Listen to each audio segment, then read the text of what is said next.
In this video, we're going to be taking a quick look at the Ogio Shadow Flux 420 backpack. Head over to packhacker.com for more information, as well as buying options. Link in the description of the YouTube video below. So overall with the Shadow Flux 420, I was pleasantly surprised by the aesthetic of it. So I believe for me, this just popped up on my Instagram feed as an ad. And I'm used to going to the airport and seeing those Ogios that somebody like has their corporation sponsored. I personally don't like the look, but this Shadow Flux is streamlined, it's minimal, and I think this is really getting towards aesthetically kind of where the bag's aesthetic is with a lot of other bags we review today. So it looks slick, it's streamlined, there's not a lot of extra stuff going on outside of it. Really love that, and I feel like this, looks slick, minimal, and streamlined no matter who's wearing it. So personally like that a lot. Can't say the same for other Ogio bags. For me personally, your mileage may vary. So just want to kind of talk about that. We're going to be talking about a quick overview of the bag. So let's start with the outside. Not a ton going on, although we do have these water bottle pockets in the side. Now we have this nice durable ripstop material, and it's ripstoppy like you can see. So if a rip starts to happen, it's going to kind of be protected from itself from ripping further. So that's really nice. The material feels robust, nice in the hand. Water bottle pocket, there's not a ton of stretch going on the outside here, so you need to find one that'll fit perfectly inside. I believe something around like a Yeti 18 or 16 ounce. Can't remember the exact size, but that should fit in here. Anything larger you might have a little more trouble with, especially if the bag is fully filled on the interior as well. Same thing on the other side, not a lot of stretch. Taking a look at the harness system on the back, these shoulder straps feel decent. They're not the best I've ever felt in my life, but they should do well for a bag of this size, and looks like they'll provide some pretty good comfort. Again, with these quick hit videos, we sort of just pull it out of the box, talk about the initial thoughts and details, and then depending on audience interest and whether or not we want to review it, we do the full reviews over at packhacker.com. So stay tuned for that. Get our newsletter if you want to be notified if we do end up doing a full review. Nice sternum strap here. I always like when there's this rail here to kind of allow you to put it wherever you'd like, and then just really kind of wear it, wherever you want the sternum strap. So it's always nice to have that level of adjustability. Love the welt, the fabric welt here too, that kind of covers up that sternum strap and just keeps it, hidden. Again, just goes along with the overall aesthetic, which I think is really slick.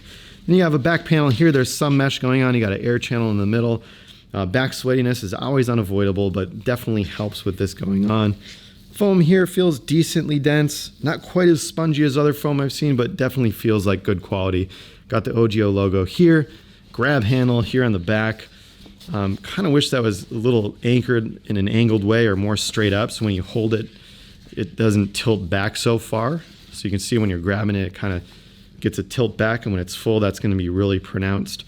I understand why there's not a handle up here because you got the zippers and that's the design of the bag, but just note that. Then you got the Ogio logo on the front. Now let's start with this hard case up top here. So it's this little kind of hard shell area. It's not made of steel, but it's definitely made of a thicker material that should protect valuables. So it's a nice little quick grab pocket. I definitely throw like sunglasses in here. It's very nice, soft line, which will be easy on the lenses. If you got glasses or sunglasses, that can kind of go at the top here in a case. Maybe you want to risk it and not put it in a case, totally up to you. Then you've got this mesh pocket partition here, which is a nice added touch as well. Some nice little top draw pocket, and it's protected by this shell. Close that up. I'm not sure why this zipper on the outside here is blue. If that's sticking out, I think that's going to look a little bit cheesy personally, but I guess it is high visibility for you to be able to see it on the inside. Honestly, I'd prefer if it was black and the zip was black, and then it's a little more secure too because it's harder to spot. It's very apparent there's a zipper if someone just wants to do a quick grab. Oh, blue zipper, boom, let me grab it quick. So, just kind of note that. This just opens up. You got a key ring in there. It's this nice 360-degree rotatable YKK key clip. This is nice quality. We've seen this on a bunch of other bags, so nice that they've got that going on the inside. And then just a nice horizontal pocket. Maybe you want to stuff you could stuff like an ultralight jacket in here. You're not getting too many jackets or sweaters in there. But if you have an ultralight jacket, some gloves, and a scarf, you want to toss it in, or just any other quick grab items. Close that back up. And then this is really stealthy on the back here. So this opens up. You know, that you got to know where the zipper is. But that's going to be space for your laptop. So that opens way up. Not really a false bottom here. And basically what a false bottom will do, well, there is a false bottom just by a little bit though. So a false bottom will kind of protect your laptop from unexpected drops. There is a false bottom, but it goes down to about there. You'd have to have a pretty long laptop to max this thing out. They could have ended it a little bit higher, potentially, and added a little more laptop protection, but definitely ample space there. Slide your laptop in and out. It's a nice smooth material, easily come in and out. So that's the back laptop there. It's a horseshoe zip. It goes down about halfway of the bag. And let's take a look at the main opening here. Right away, front and center, you've got your contact, your name and phone here. So if you want to write it in, got some Ogio. It's called a contact system, which is like overkill, honestly. But yeah, that opens right up. And then we have just ample space on the inside here. It is a little tight. It is a little low profile. I mean, if this pocket's fully loaded up, the pocket right here is fully loaded up, and you've got your laptop in the back, this doesn't open up that wide, at least on first glance. So you can have kind of bigger, more grabbable items at the bottom here. And then you have this partition here as well. So this is padded. I guess you could throw another laptop in here if you got it, or just some documents, other things like that. It's nice that there's that padding, but you know, very low profile bag when you're wearing it, but when you open it up and the way it's designed with the pockets on each side, not a ton of space on the interior here. And I wish it just opened up a little further.